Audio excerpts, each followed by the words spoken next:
Et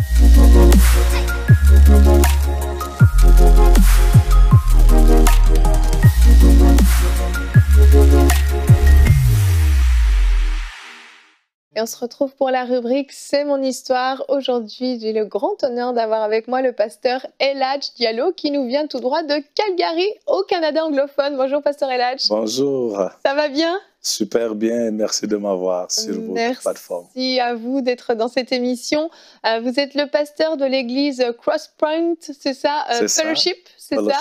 À Calgary et aussi à Montréal également, Cross Point Nouvel Espoir. J'y étais presque. Pas de problème.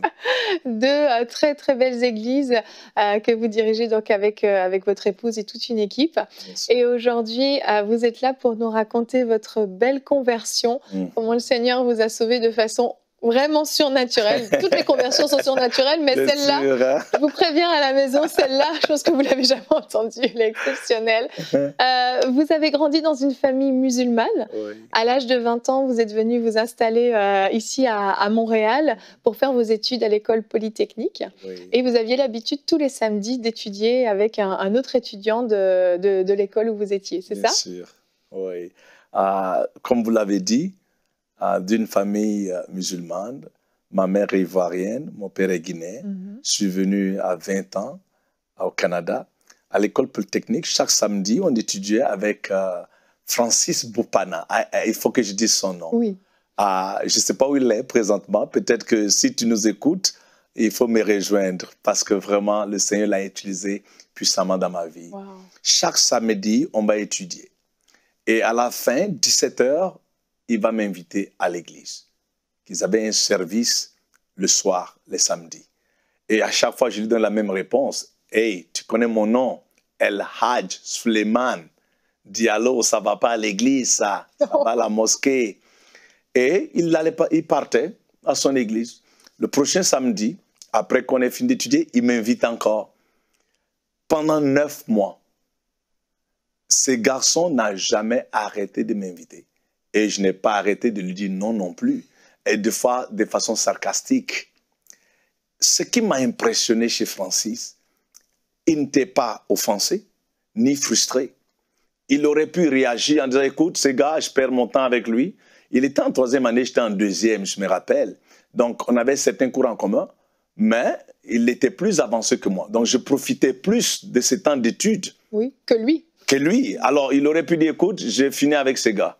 Mais il était toujours joyeux, toujours dans la paix. Je ne me suis pas senti condamné, je ne me suis pas senti mal.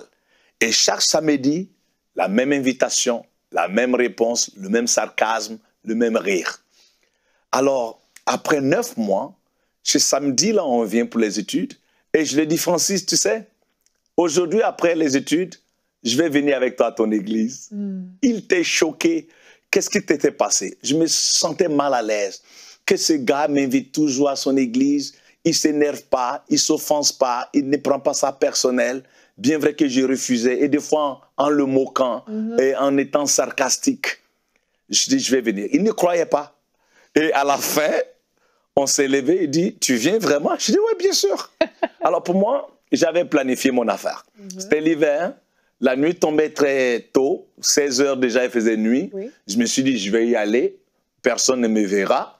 Comme Nicodème, right? Je vais ressortir de là, je paye mes dettes à lui, il me laissera tranquille. Et je ne savais pas que j'avais un rendez-vous avec Dieu. Wow. Je suis allé dans cette église sur Papineau.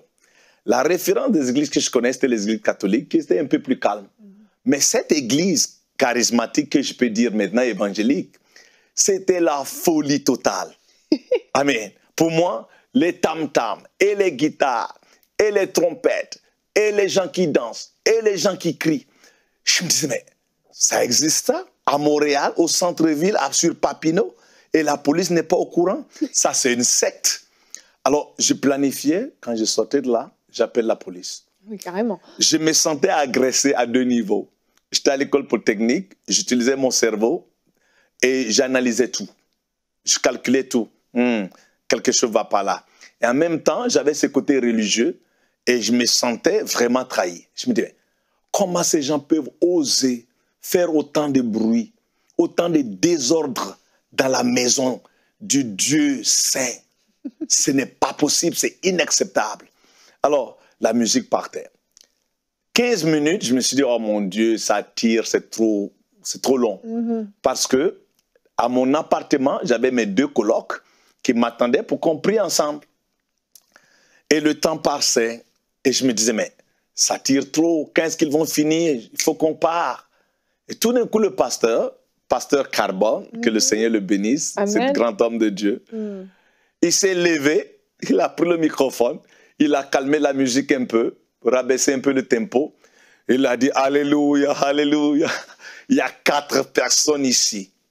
Dieu vous a amené ici pour une rencontre, pour vous sauver. Je n'étais pas intéressé. Non. Je ne fais pas part de cette gang. Alors, rapidement, faisons vite, finissons, parce que je dois aller poursuivre ma propre prière. Et il a commencé à expliquer des choses sur le salut, si tu meurs aujourd'hui, où tu iras.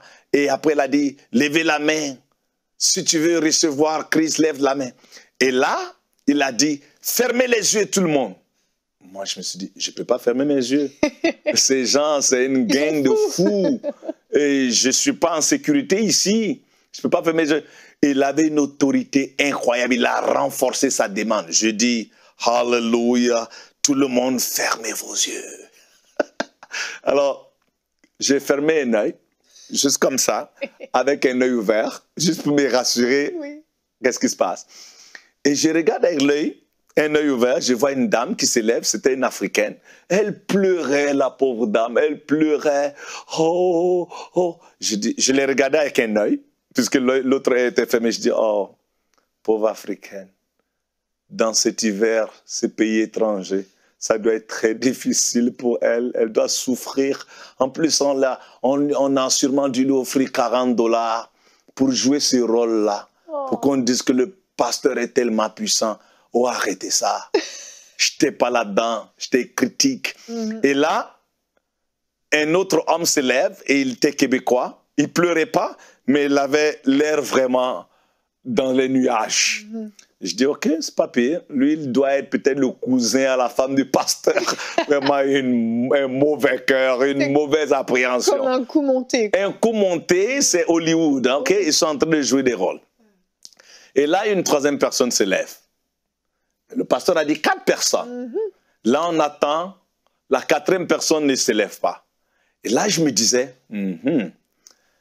soit le pasteur veut jouer un peu, tu vois, créer un peu le suspense. Ça a été trop facile les 3 premiers, tu vois. Ils se sont levés, la dame s'est levée, le garçon s'est levé, une autre dame. Donc, il faut créer un peu de suspense pour rendre ça un peu plus excitant, tu vois. Ou bien, la 4e personne n'est pas content avec l'argent qu'on lui a donné pour jouer le rôle. Donc, il a laissé tomber le pasteur au milieu. Au milieu du cirque, tu vois. Et personne ne s'est levé. Tout d'un coup, le pasteur Carbone descend les escaliers. Et il dit, jeune homme, nous allons t'attendre même jusqu'à minuit. Parce que le Seigneur a un plan pour toi. Et il y avait plusieurs jeunes, il y avait à peu près 800 personnes. Là, je me suis dit, oh, jeune homme, s'il te plaît, lève-toi, qu'on en finisse. Je dois rentrer à la maison, mes colocs m'attendent. Je n'étais pas intéressé. Dieu est miséricordieux. Amen. Je le moquais. Je riais. Si c'était un homme, le tonnerre était déjà tombé sur moi. Mais dans sa miséricorde, il m'a regardé dans ma fragilité, dans mon attitude de rébellion, de critique, et il m'a aimé. Et il ne m'a pas jugé. Il a tenu sa patience pour me sauver. Au milieu de là, c'est comme si je ferme mes yeux et c'est comme si la cassette a été retournée en arrière. Right? Est-ce que vous avez vu un homme derrière le pasteur? Non, avant de voir ça. La cassette est retournée un peu en arrière. Et là, je commence à écouter le pasteur qui est en train de dire, si tu meurs aujourd'hui, oui, où est-ce que tu vas aller? Et tout d'un coup, j'ouvre mes yeux, je vois un homme, une lumière, je ne pouvais pas voir la tête, derrière le pasteur. Et le pasteur, en temps normal, il prêchait, il bougeait ses mains. Et je me suis dit, oh my God, il va cogner le monsieur derrière. Et je pensais que tout le monde voyait ce monsieur derrière, avec une lumière, une grandiosité incroyable, une paix incroyable. Et tout d'un coup, j'ai su que c'était Jésus-Christ. J'ai su que c'était Issa. J'ai su que c'était Jésus. Et là, j'ai dit, Issa, viens, Jésus, viens dans mon cœur, je suis pécheur. Et là, le monsieur Jésus marche à travers le pasteur, et il vient vers moi, et je regarde, je pense que tout le monde le voit. Et il vient, il rentre en moi. Le pied là, dans ma poitrine, boum, et puis là, quelqu'un s'assoit à l'intérieur, et j'ouvre ma petite jaquette que j'avais, et j'écris en me levant, oh my God, qu'est-ce qui est rentré dans mon ventre? Et quand je me suis levé dans le tourment, le pasteur a couru des escaliers, et il est venu vers moi et dit, merci jeune homme, je t'attendais depuis. Et là, il me dit, prie après moi. Je ne me rappelle même pas ce que j'ai prié. Sûrement la prière du salut. Et je me suis tenu sur mes pieds pendant cette période-là. Et Jésus-Christ, qui m'a tant aimé, est venu dans mon cœur. Alléluia. Je vais parler à quelqu'un aujourd'hui qui nous regarde. Peut-être que ton background et ta famille n'étaient pas musulmane ou catholique ou quoi que ce soit. Mais Dieu t'a tant aimé qu'il a donné son Fils unique. C'est cette invitation qu'il t'étend aujourd'hui. Son esprit travaille autour de toi parce qu'il ne veut pas que tu périsses. Dieu t'aime tant. Peu importe ton passé, peu importe tes actes, peu importe. Son amour est plus grand que tes erreurs. Son amour est plus large que tes erreurs. Tu sais ce qu'il veut. Dans le livre des Exodes, chapitre 25, Moïse, sous l'ordre de Dieu, a construit un tabernacle. Parce que Dieu dit, je veux venir et demeurer au milieu de mon peuple. Dieu ne veut pas rester loin, il veut venir être avec nous. Il dit, Moïse, construis ce tabernacle en accord avec le modèle que je te donne, que je puisse venir demeurer avec mon peuple. Mais tu sais, son meilleur n'était pas le tabernacle. C'était juste une location. Il n'a pas acheté cette place. Après Moïse, il est allé dans le temple de David, dans la tente de David. Mais c'était juste une location. Il n'avait pas encore trouvé une place où habiter, ou acheter. Après, il allait dans le grand temple glorieux, impressionnant de Salomon. Mais même là encore, c'était encore une location. Ils ont réparé le temple au temps de Néhémie, de Ezra et tous ces grands hommes, jusqu'à ce que Jésus-Christ te trouve toi. Son vrai temple qu'il cherchait. C'est pour ça qu'il est venu s'asseoir en moi. Ce n'était pas une location. Il a payé avec son sang pour te racheter, pour que tu deviennes son tabernacle mobile. Dieu veut pas seulement avoir une relation à distance avec toi, mais une relation personnelle. Tu pourrais le faire juste comme moi. Tout ce que tu as à faire, c'est facile, ce n'est pas compliqué. C'est juste de l'inviter dans ta vie, comme je l'ai fait. Et n'attends pas que ça soit surnaturel, avoir des anges. Non, le salut est simple, mais c'est dans le simple que se cache le profond. C'est cette vie-là qui veut te donner. La Bible dit, dans Matthieu chapitre 1, verset 21, « Quand ce Fils viendra, tu l'appelleras Jésus, parce qu'il viendra sauver son peuple du péché. » Les médecins peuvent guérir même des cancers. Mais le problème du péché, seulement le sang de Jésus-Christ peut résoudre ça. Alors je veux que tu pries avec moi, comme je l'ai fait. Dis, Seigneur Jésus, je t'invite de venir dans ma vie. Aujourd'hui, je crois en toi. Rentre en moi. Vis en moi. Je crois que tu es mort sur la croix pour moi. Et tu m'as pardonné de tous mes péchés. Merci pour cette nouvelle vie. C'est toute cette prière-là que tu as besoin de faire. Rien d'autre. C'est là qui rend le surnaturel. J'espère que tu as été béni. C'est là que cette paix vient maintenant dans ton cœur. Cette joie vient dans ton cœur. Que le Seigneur vous bénisse. Et merci de nous donner cette opportunité de partager nos témoignages avec vous. Merci beaucoup pour cette plateforme. Amen. Merci beaucoup à vous, Pasteur Elhadj. Et vous allez être obligé de revenir parce que la suite est passionnante. Merci beaucoup.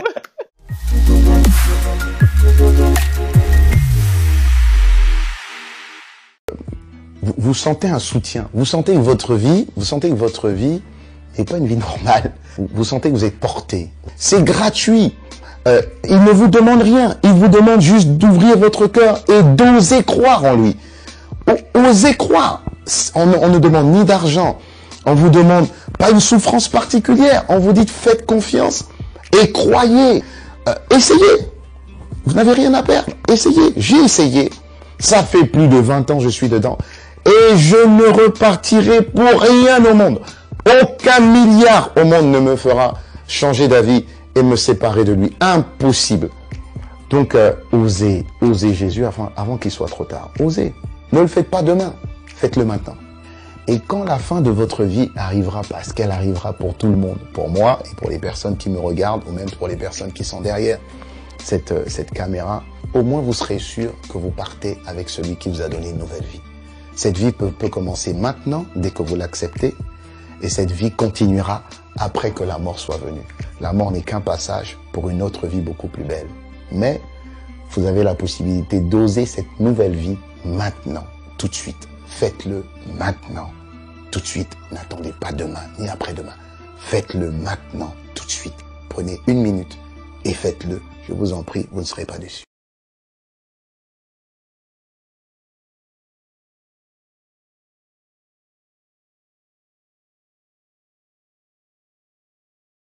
Après avoir écouté ce message, si vous avez décidé de donner votre vie au Seigneur Jésus-Christ, faites cette prière avec l'homme de Dieu.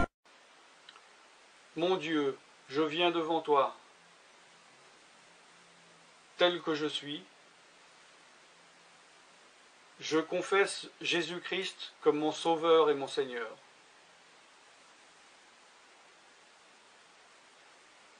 Je crois qu'il est mort sur la croix pour mes péchés,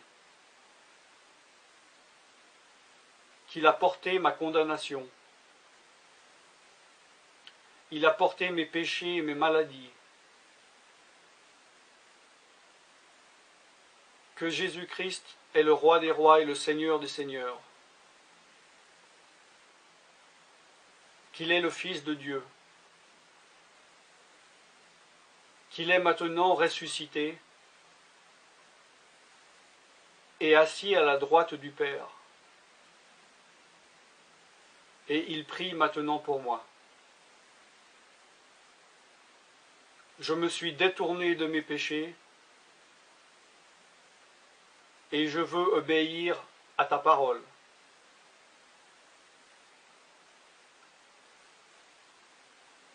Je viens à toi en te demandant, mon Dieu, de me donner ton Esprit Saint.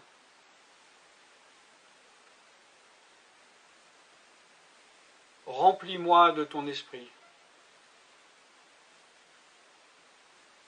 afin que tu ne sois plus à l'extérieur de moi, mais que tu viennes habiter en moi.